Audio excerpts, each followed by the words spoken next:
esclarecimento e falar que algumas pessoas me perguntam.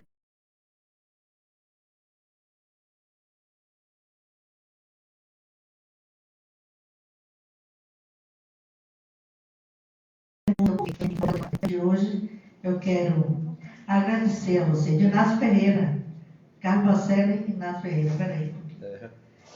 Eu quero agradecer a vocês, estão nos ajudando. Essa coisa do livro do dia, na verdade é o livro da noite, não é?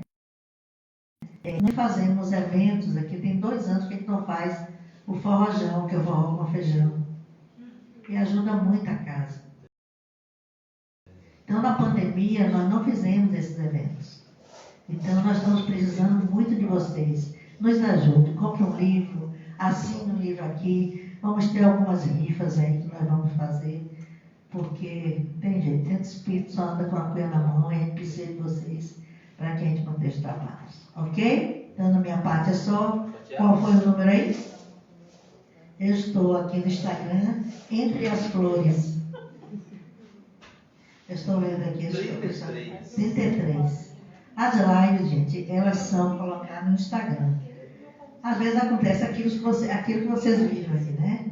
Que a pessoa aqui de informática não entende nada. Qual é o número? 33. A idade de Cristo. Naíse. Obrigada. Nos ajudar. Então, gente, vamos lá. Vamos à nossa tarefa. Vamos à nossa prece agora. Vamos fazer uma prece.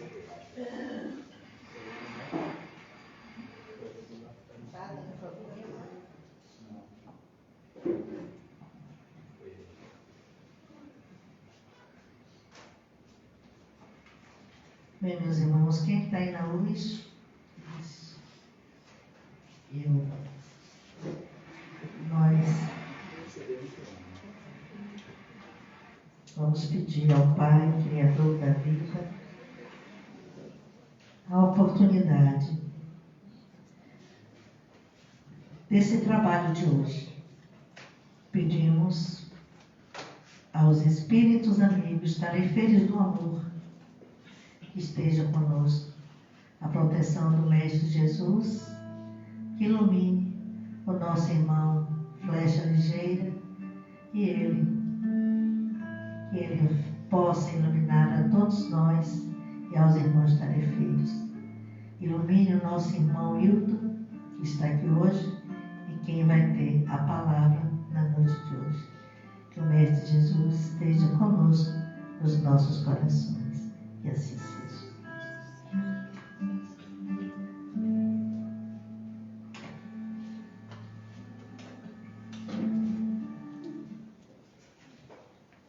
Bem, meus irmãos, agora eu vou passar a palavra para o nosso irmão Hilton Cardoso, que vai nos falar sobre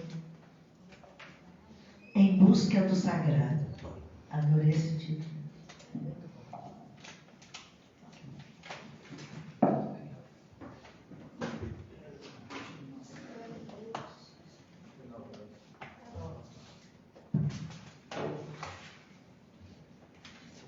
Muito boa noite. Boa noite. Vocês sabem que eu vou dizer, vou tentar de novo. Muito boa noite. Boa noite. Que nos abençoe e inspire Jesus. Meus irmãos, minhas irmãs, é desnecessário dizer, mas ainda assim direi. É com muita alegria que volto a esta casa, com o coração transbordando de alegria, porque temos a oportunidade de estar com pessoas queridas, pessoas que muito amamos e sabemos também nos amam. Não tem ambiente melhor para a gente estar. Nós estamos num ambiente onde as pessoas têm uma sinergia, e isso eu vejo aqui nesta casa. Vejo essa união de vocês, que vai muito além da percepção física. A gente sente isso, né? Porque nem sempre, né, o que a gente vê, o que a gente ouve, de fato traduz a realidade. Mas aqui tecnologia que sobra, aqui que não é brincadeira. Então a gente, pelo vivencial, a gente percebe muita coisa, né? Além do que nos mostra os olhos, além daquilo que registra os ouvidos. Falar em busca do sagrado nos deixa com um sentimento muito grande de percepção dessa necessidade de buscarmos de fato o sagrado. Fazemos isso desde o momento da nossa criação. Desde o momento que nós fomos criados, que gravitamos, que somos chamados para a percepção do sagrado. E isso remonta milênios. E embora exista ainda muita dificuldade, sabemos que existem ainda muitas dificuldades, e quando dizemos isso, nós estamos nos baseando nesse momento que nós estamos, nesse ponto de evolução que nós nos encontramos aqui na Terra. Porque, se falarmos de mundos mais felizes, diríamos que a situação está resolvida, já temos uma percepção do sagrado, e essa percepção do sagrado, ela se dá de formas que a gente nem sequer faz ideia. Naquela poética visão que o anjo sabe, ele não calcula 2 mais 2 para chegar a 4, ele sabe que é 4 de imediato. Mas está muito além da nossa compreensão do momento. E nesta realidade que nós nos encontramos, neste ponto de evolução que nós nos encontramos, ainda que exista essa busca inconsciente, ainda que tudo conspire para nos levar ao sagrado, nós estamos assim meio que agarrados ao profano. Nós buscamos viver na ilusão que nos falou Joana de Ângeles na sua série psicológica, aonde experienciamos esta realidade como se fosse a única. Experienciamos essa realidade como se ela pudesse nos atender em todas as nossas necessidades, não só materiais, mas atender também a este vazio existencial que a gente sente ao longo da nossa caminhada. E quando tivemos a oportunidade de analisarmos uma obra bastante conhecida, tenho certeza de todos nós, de autoria de ninguém menos que Herculano Pires, Espírito e o Tempo, ele nos traz informações que remontam como se deu esse processo ao longo da história da humanidade. E quando nós estamos a falar do sagrado, nós estamos aqui falando da relação que estabelecemos. E essa relação, ela não é única, diga-se de passagem. Existem diferentes formas e expressões. Identificamos essa busca em diferentes ramificações do cristianismo e também de pensamentos e correntes não cristãs, mas que nos falam dessa realidade que é a nossa realidade espiritual, deste encontro da criatura com o seu Criador. Então, verificamos isso nas mais diferentes expressões, nas mais diferentes formas.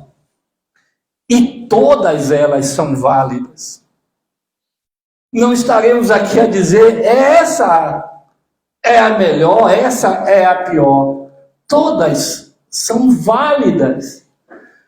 Porque todas elas falam em sintonia com o nível de percepção e compreensão daqueles que lá se reúnem. E por isso, repito, merecem todo o nosso respeito. Aliás, nós é quem criamos essa confusão tremenda.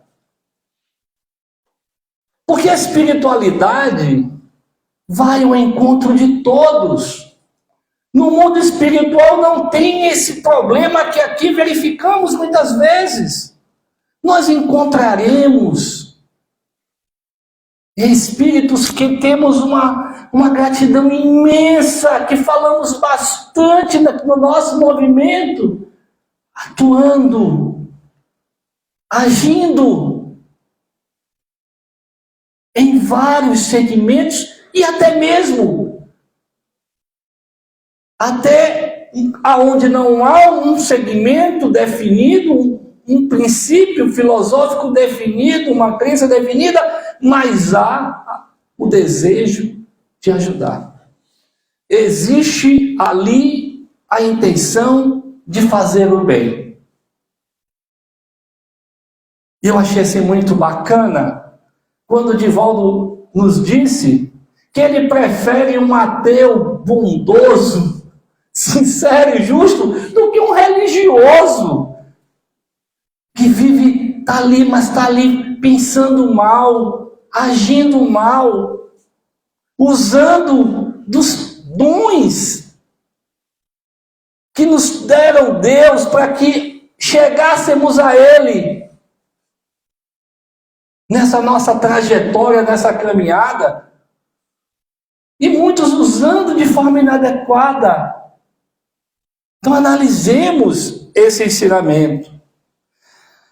Isso, quando afirmamos porque essas experiências das criaturas, elas vão se somando ao longo da nossa caminhada, da nossa estrada de idas e vindas. E isso vai, de certa forma, modelando, dando uma forma à nossa vida de relação. Isso é bacana. Isso é muito interessante, porque aí nós entenderemos a importância que existe nessa convivência que Deus, na sua infinita bondade, nos possibilita, que chamamos de oportunidade, que é a encarnação. Então, vai nos colocando para que a gente vá se ajudando e ajudando aqueles que estão conosco, aqueles que estão caminhando conosco. Vamos identificando, né, as dificuldades, vamos identificando os chamados, e sabiamente já nos disseram que viver é fácil, conviver é difícil. Mas é o que precisamos. Então o sagrado, ele representa as nossas experiências sob uma multidão de formas, de variantes, aonde passamos a perceber também esse sagrado no outro.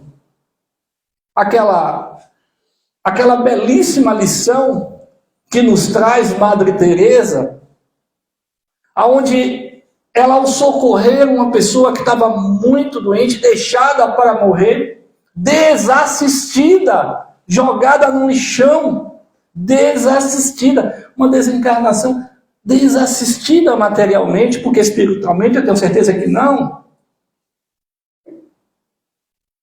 E o que é que ela diz àquele homem?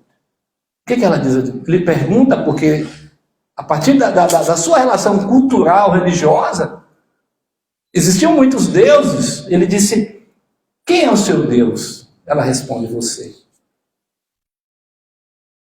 Ele fica sem entender. Como eu posso dizer que amo ao meu Deus se eu não amo a sua criação? Se eu não amo o meu semelhante? Já dizia João isso, não é? Se você diz amar a Deus e não ama o teu próximo, tu és mentiroso. Como você pode amar a Deus que você não vê e ferir o teu próximo que está diante de ti? Então todos nós. Aí alguém me pergunta assim, aquele que está lá me enfiando ali a agulha no dedo. Sim, também. Todos nós somos criação divina. Aquilo que hoje eu ainda não enxergo, enxergarei no futuro. Essa lei de evolução me levará a perceber aquilo que eu não percebo hoje, mas também levará aquele que eu intitulo, que eu rotulo como muito difícil, também a vir perceber as coisas que ele não percebe hoje. Como age maravilhosamente esse Deus. E é justamente a partir dessa relação que nós vamos entender ainda de forma assim mais precisa uma afirmativa, né? Os espíritos afirmam a Kardec, a adoração é resultado de um sentimento inato no homem, assim como o sentimento da existência da divindade.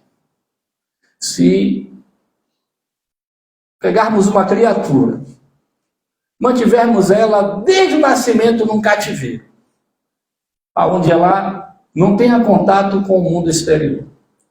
No dia que ela tiver contato, que ela vê a lua, que ela contemplar o sol, a natureza, nesse exato momento, esse sentimento, né, vai desabrochar. E quem fez tudo isso, né?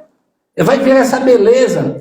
E ainda que ela não tenha contato com essa realidade externa, ela vai sentir que algo lhe falta, se nada lhe for dito. Ela vai sentir que algo lhe falta. Que é esse mesmo algo que nos falta em alguns momentos, né, quando nos distanciamos dessa nossa relação com o nosso Criador. E a partir do momento que é o que diferencia, né? Fulano tem problema, todos nós estamos no mundo. Olha, quem não quiser ter problema está no lugar errado. Como não existe estar no lugar errado, aqui todo mundo, né? Eu brinco dizendo, acho que você já me ouviu dizer isso aqui, né? Quando alguém me diz que não tem problemas, eu fico bastante preocupado. Porque ou ela está mentindo, fugir, ou ela tem um enorme problema e ainda não sabe. Vai vir a descobrir. Porque aqui, gente, aqui é isso. A espiritualidade está sempre... não é o lugar. São os seres que estão aqui habitando. Fazer essa lembrança. Somos nós que formamos a psicosfera do planeta. São as nossas mentes que se somam, os nossos pensamentos que se somam e criam essa psicosfera, as nossas vibrações. Então, quando os espíritos falam que isso é inato no homem, está no âmago de toda a criatura, e privá-lo disso, como no exemplo que eu acabei de dar, é um dano terrível. É colocá-lo num processo de dor muito grande. E sem ter, e se no caso do exemplo, voltando ao exemplo dado, e se não sabe o que lhe falta, ainda mais doloroso, mais será. E esse chamamento é tão forte, somos atraídos, como eu acabei de dizer, gravitamos em direção ao Criador, somos atraídos, isso é tão forte, que isso nos faz dar em algum momento, aquele momento fiat, aquele momento, e aí tudo muda.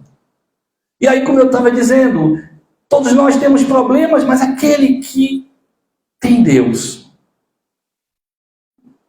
ele passa com mais segurança, passa com mais suavidade por aquelas dificuldades, do que aquele que se afasta de Deus. E aí nós entendemos, a NET tem uma palestra, eu convido a todos a assistirem, quem não teve ainda a oportunidade de assistir.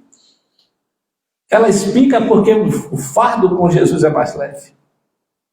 De fato é mais leve o fardo com Jesus. Procura no YouTube. Não é o peso que diminui, mas a nossa força interior aumenta.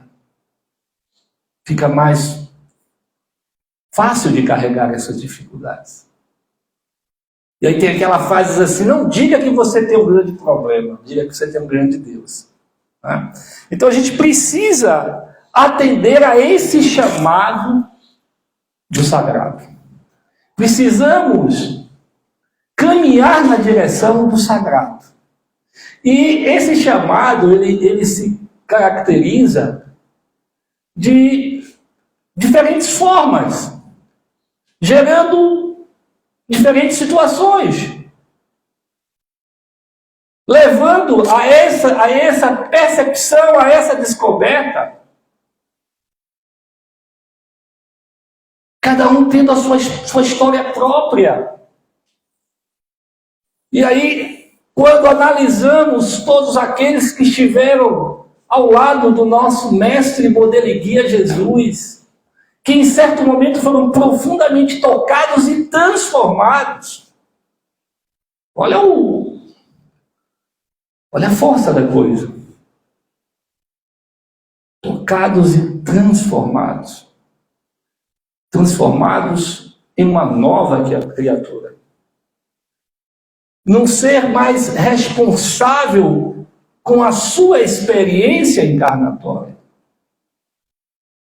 Isso é uma dimensão fantástica.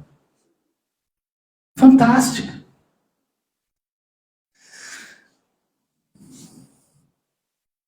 E lógico que falar de tudo isso sem que a gente analise o que é religião e religiosidade, que as duas coisas estão presentes aí.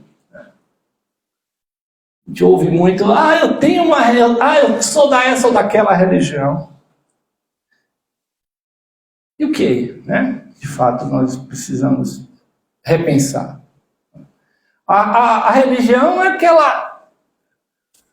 aquela crença, aquele conjunto, em alguns casos dogmáticos, né? Em alguns casos, né?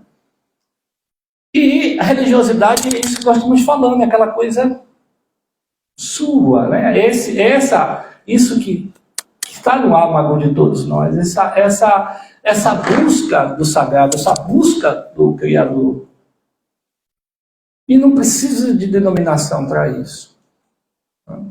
Então tem muita gente vivendo assim a religião e se distanciando da religiosidade. O ideal, né? Tá na religião, ótimo, tem aquela linha que você se identifica, mas não se afaste da religiosidade. Esteja em corpo e alma. Porque se a gente separar isso aí, a gente, né, no caso a religião, aí a gente vê tantos absurdos que nos assustam e não vamos trazer essas lembranças tristes aqui numa noite tão alegre como essa de hoje. Mas é isso, porque o mal feito, eles falam mal feito, mal lavado, né? Está justamente nisso, naquele que está na letra, como disse nosso irmão Emmanuel, né?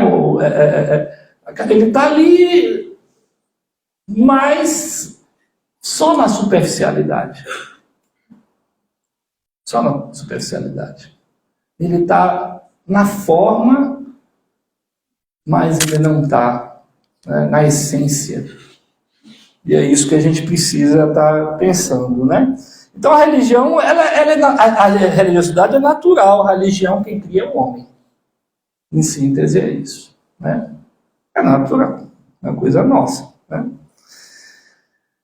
Então o homem, nessa necessidade que ele tem de comunhão com Deus, essa busca do divino que a gente se propôs a falar aqui hoje, né? Ela é interessante porque ao longo da história, nós identificaremos, né, que a mediunidade, ela vem nos ajudar nesse processo. Você vai ver ao longo da nossa história, o homem buscando essa relação através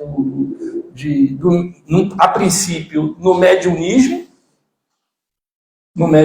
que é essa prática de relação com o espiritual, esse intercâmbio com o mundo espiritual, sem muito conhecimento de causa, sem o que a gente, com a mediunidade, a gente encontrou, que é uma relação racional, uma relação onde a gente busca o exercício desse intercâmbio de formas a nos proporcionar o crescimento moral, a essa aproximação, como eu já falei, racional com o nosso Criador. Isso é muito importante. Eu não sei se é o tom da voz que eu estou pegando nessa palestra, mas estou achando as pessoas meio sonolentas. Não? Tá não? Tá não? Se for, eu mudo por completo, começa a gritar aqui, dou uma de doido, mas a gente... Jacó, quando ele ia fazer palestra, ele disse que ia junto de espírito, o nome do espírito chamava Acordeu. Acordeu. Aí quando Acordeu baixava...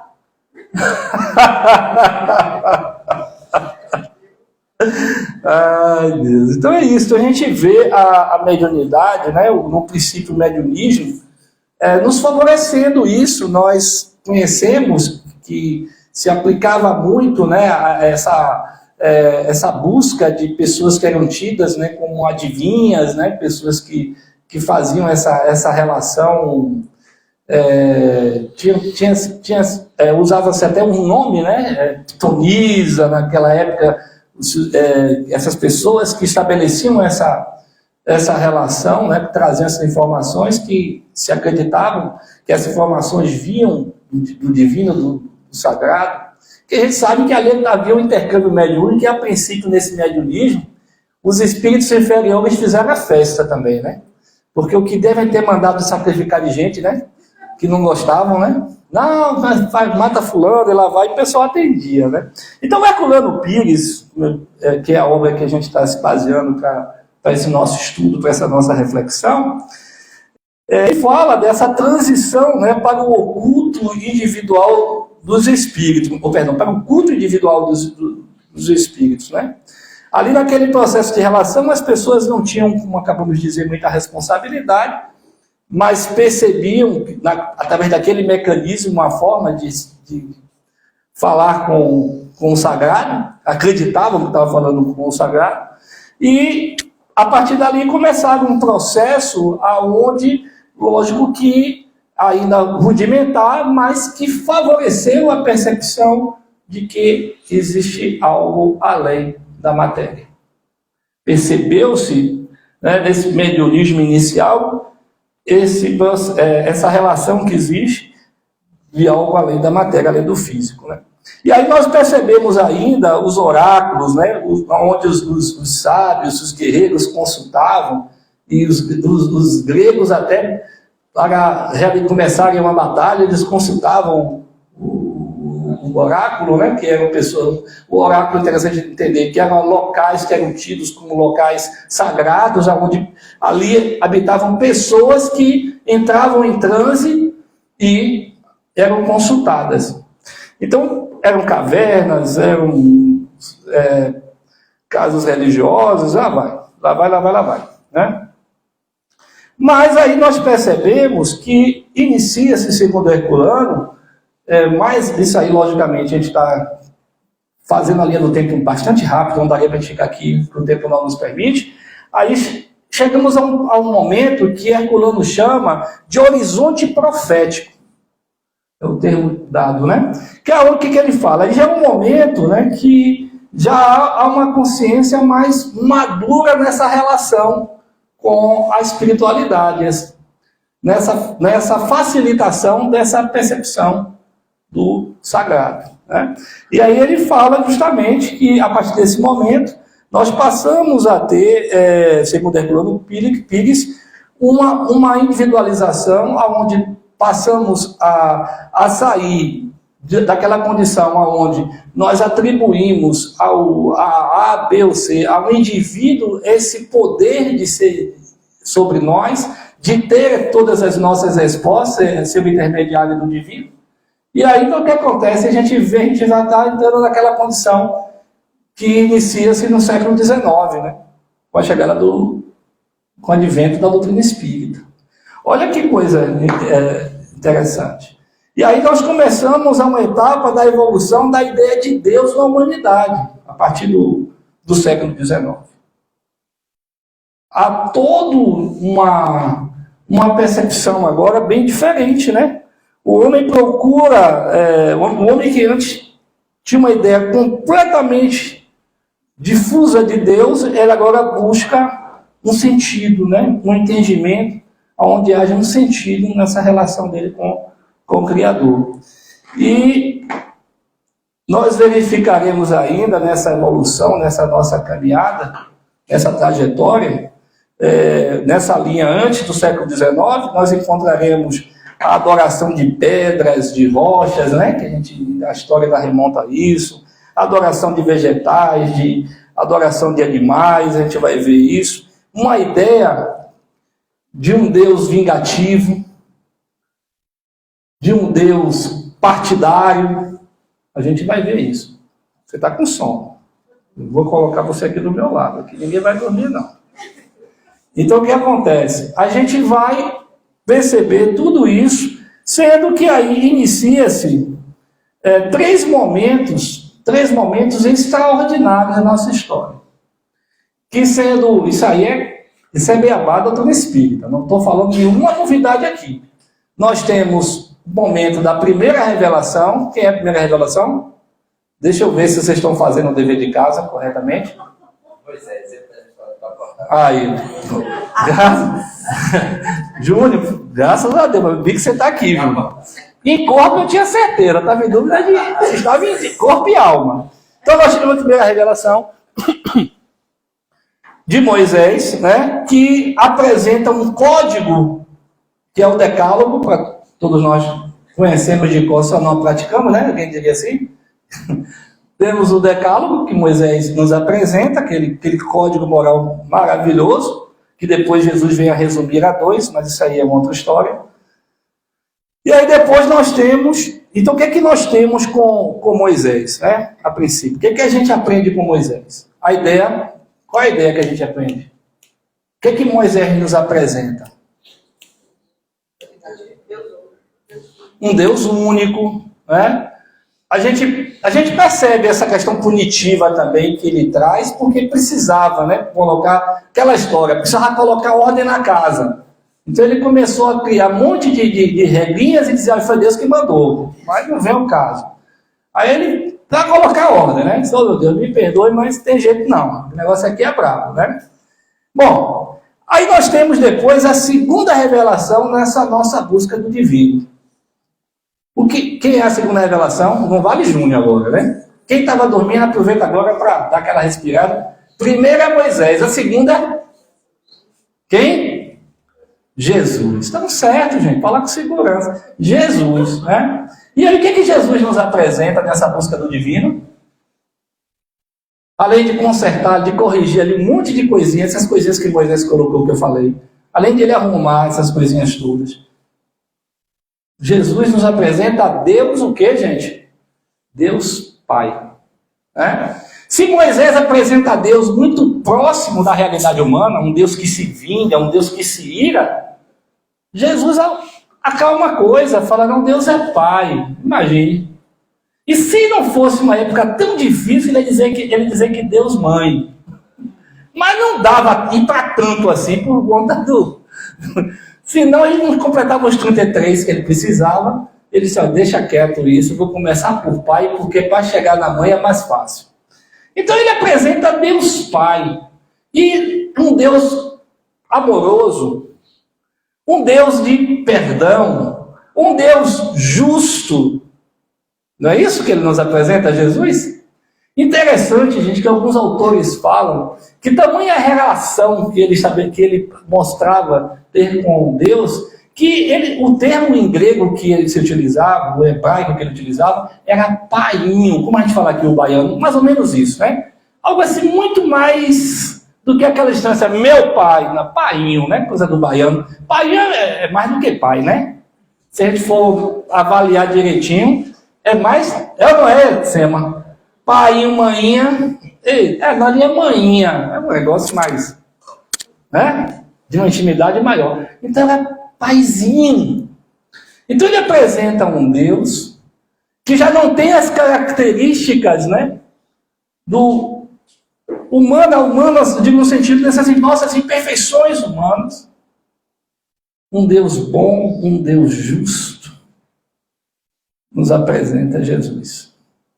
Um Deus que perdoa, que é de uma generosidade jamais até então vista. E aquela não poderia mais se aplicar olho por olho, dente por dente. Não era dessa forma. Jesus mandava perdoar os inimigos. Amai-vos uns aos outros. E diz Chico Xavier que ele transcende isso quando ele diz no final: como eu vos amei. Aí a coisa aí, Sema, aí ficou. Né? Porque tão grande era esse amor. Então foi muito mais além quando ele acrescenta. Como eu, aí, ele diz, um novo ensinamento eu vos dou. Né? Amai-vos uns aos outros como eu vos amei. Então já não dá mais para ser uma coisa tão distante, algo muito grande. Né? Mas, continuando a nossa caminhada ao sagrado, e aí temos a terceira revelação, conhecida bastante por todos aqui. Qual é a terceira revelação? Botem agora fôlego, porque eu só tenho 5 minutos. Então vamos fechar isso. Vamos fazer com chave de ouro esses 5 minutos. Então qual é a terceira revelação? A doutrina espírita. E o que nos traz essa terceira revelação? Ela inaugura um novo estágio na era da humanidade, gente. O que nos traz a doutrina espírita? Se a gente analisar, né, os princípios fundamentais da doutrina espírita, ninguém se assusta, está lá logo na introdução lá do Livro dos Espíritos, né? Que a gente pula, né, corre para as questões, que a leitura é muito importante. E aí ele está lá nos princípios fundamentais da doutrina espírita. Né? A doutrina espírita vem falar, né, para todos nós. Se Moisés apresenta Deus único, né, nos apresenta o decálogo, regras de ouro, Jesus nos mostra um Deus que não tem as imperfeições apresentadas ainda dentro dos princípios da primeira revelação, né? E aí o que nos diz a doutrina espírita? Vem nos apresentar a relação da criatura com o seu Criador, nos mostrando por fatos a imortalidade da alma, mostrando a diferença entre ser imortal e ser imortalizado. Nós não somos imortais, fomos imortalizados por Jesus, por Deus. Né? A doutrina espírita chega nos falando de leis morais, mostrando que não será por palavras vazias que edificaremos uma realidade iluminativa pessoal, mas pelas nossas ações, que falam muito mais do que as nossas palavras, por estranho que seja, né? Ensinava Francisco de Assis, ele ensinava, preguei o Evangelho em todas as horas, todos os momentos. Aí ele conclui dizendo, só se for extremamente necessário, fale. O que ele quer dizer? Como é que ele se pregar o Evangelho? Só se for necessário, fale. Viva. Seja ensinamento vivo desse Evangelho. É isso que ele estava nos dizendo. E aí não precisa de palavra. As pessoas ficam até curiosas. Vem cá, qual é dessa criatura aí? Ele é de outro mundo?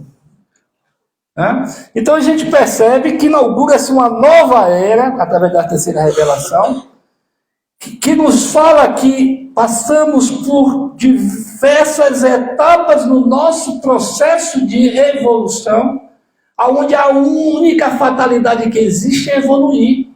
Estamos fadados a evoluir. Fadados a evoluir. Quando nós estamos gostando, parece que o ponteiro corre, né, gente? Mas é isso. E precisamos ainda compreender que nessa terceira revelação, ela nos chega, né, o Espiritismo nos chega, nos falando dos atributos de Deus. Nos apresenta a Deus, quem lembra, como é que ele nos apresenta a Deus?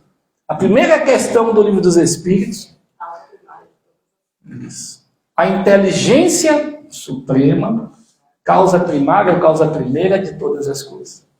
E aí ele nos fala dos atributos de Deus. Interessante que na pergunta, Kardec não perguntou quem é. Quem é Deus? Podia ser qualquer coisa. Ele não personificou. Não personificou. Quem é? E aí ele nos traz essa belíssima definição de Deus. E por mais que insistisse Kardec, olha, o máximo que você consegue, isso é palavras minhas, o máximo que você consegue é entender os atributos de Deus. Não é? Porque até quando ele tentou usar-se de um princípio adotado na educação, que é um princípio que a gente pega uma coisa, compara com outra, eles disseram, está errado. Né? Quando Kardec, Deus é o infinito, palavras minhas também, o que você entende do infinito? Você está tomando uma coisa que você não entende por outra que você também não entende. E de fato eles estavam certos. A gente já sabe que dizer que algo é infinito não é fechar o sistema dizendo que não tem fim. Você não alcança esse fim, você não sabe onde termina. Então você não sabe. Você está tomando uma coisa que você não sabe por outra que você também não entende. Aí eles apresentam os atributos de Deus.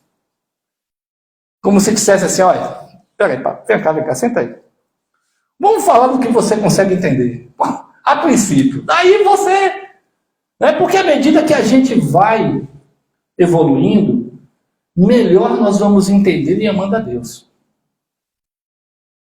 Os espíritos estão em situação que a gente chama assim, angelical. Eu falei que, no caso deles, eles simplesmente sabem como está na codificação. Não precisa 1 mais 1, 2. 2. Eles já sabem que é 2. Né? Então, esses já percebem Deus, compreendem e amam, de fato, Deus. Né? Então, a gente fica com os atributos para a gente estar desenvolvendo isso agora. Então, eles falam, Deus é eterno. Claro. Não dá para pensar diferente, né? Porque se tivesse fim, seria Deus, né? Acabaria. Deus é imutável, né? Perdão, quando eu falo fim, também no começo também, a orientação é essa, né? Deus é a causa causal, né? Assim que, quando eu ouvi Divaldo falar isso, eu fiquei encantado. Gravei, gente. Achei bonito isso. Pode usar também, Júlia, a partir de hoje, viu? Pode usar. Tem uma outra que eu gosto também, a força motriz do universo. Isso é bonito de falar, né? A força que move o universo. Então, Deus é imutável. Se tivesse sujeito a mudanças, o universo seria uma inconstância. Deus é imaterial. Assim nós entendemos dentro do princípio de matéria que a gente compreende, né? Na matéria que a gente entende, é material, né? Sua natureza diverge dessa matéria que a gente está aqui no momento. Deus é onipotente, com certeza. Ele tem o poder supremo, Deus tudo pode, né? Tem até uma brincadeira em relação a isso, né? Que é aquela brincadeira, Deus pode fazer uma pedra indestrutível? Aí alguém diria assim, pode, que Deus pode tudo. E Deus poderia quebrar essa pedra? Pode, que Deus pode tudo. Então, não é indestrutível, porque ele pode quebrar. Mas a gente ia ficar remontando aqui um sistema que não sairia dele. Então, Deus tudo pode, né? Deus tudo pode, lógico. É onipotente, onipresente, né? Soberanamente justo e bom. Quem tem dúvida disso? Deus é justo e bom, né? Gente, seja o que for que estejamos passando, na intensidade que estejamos passando, jamais se esqueçam que Deus é justo e bom. Aquilo tem uma razão de ser e não é de fazer sofrer. A proposta de Deus não é fazer com que a criatura sofra. Deus não se compraz do nosso sofrimento. Essa é uma ideia errônea, uma ideia errada, que nos ensinaram e a gente adotou isso como princípio fundamental de vida. Deus não castiga, Deus educa. O princípio de tudo que você está passando ali é tirar um aprendizado. E quanto mais rápido você tirar esse aprendizado, você será mais feliz. E outro aspecto importante que a gente precisa entender, que o que Deus busca é a alma. O corpo é vestimenta. Da mesma forma que a camisa não é mais importante que o corpo não é mais importante do que a alma. Então, por isso, o corpo pode estar em frangalho. Às vezes, a gente precisa ser sacudido ao ponto de a gente ter os joelhos desconjuntados, da gente ter um corpo muito machucado. Mas o que Deus está buscando é a alma. O que Deus está buscando é que a gente saia daqui melhores do que quando chegamos. Seres mais moralmente evoluídos. E se for necessário, se precisar, que sacudir, levar a gente a situações como a gente vê, vai acontecer. Não como castigo, mas para nos educar. Para nos ajudar a acordar. Para que a gente possa construir uma realidade mais feliz. Porque a gente fica buscando que as coisas cheguem graciosamente, mas as coisas precisam serem conquistadas para terem valor. Analisemos as coisas que a gente recebe sem muito sacrifício, sem muito esforço, a gente não dá tanto valor. Então, no nosso processo, não é de amadurecimento espiritual, não é diferente, a gente precisa. E quando eu vejo pessoas que me chegam com a vida, numa situação difícil, eu normalmente brinco com elas dizendo assim, olha, a gente só sacode uma árvore quando é possível cair algum fruto de lá. Então, se a vida está lhe sacudindo desse jeito, é que você tem algum fruto para derrubar, para deixar cair, né? Então, a gente só precisa, de fato, permitir que esse fruto caia. Então, se a gente está com a vida sacudida, ali tem uma orientação. Que a gente precisa ouvir essa orientação, enxergar esse chamamento, para a gente mudar a nossa história. Material, às vezes, não dá, mas espiritualmente, né? Nós temos relatos de pessoas que tiveram uma vida muito sacudida materialmente, mas eram pessoas de uma iluminação, né? A partir desses processos vividos. E a gente fala, meu Deus, né? Aquela mocinha, aquela jovem anciã, que todos nós baianos temos um carinho muito grande, irmã Dulce, aquele corpinho, né? Que nem sequer podia se deleitar numa cama, dormia numa cadeira, mas era de uma grandeza, né? Que até hoje nos sensibiliza. Até hoje, pessoas estão recorrendo a essa alma caridosa, pedindo assistência, pedindo amparo. Madre Teresa, Chico Xavier, Francisco de Assis, a cruz viva. Então, assim, gente, eu estou falando de nomes assim nomes que marcaram porque deixaram pegadas luminosas. Mas tem tantos Joãos, Marias, tantas outras pessoas que a gente vê e fala, meu Deus, a mulher, se eu tivesse no lugar dele, dela, então ali, ó, firmes, mostrando, não é? Sendo um ponto de luz para muitas outras almas.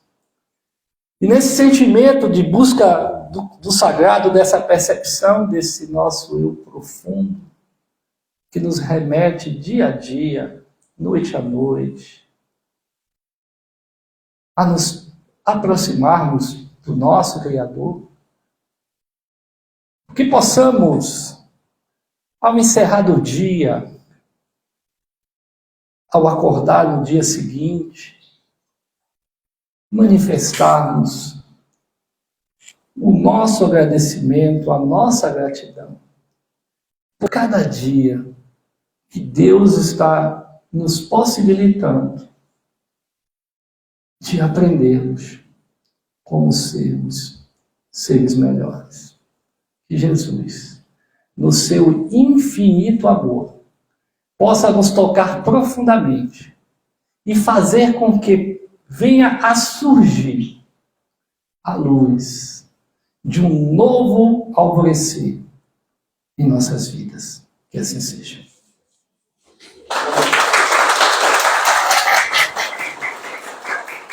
Obrigado, Nilton, pelas suas palavras.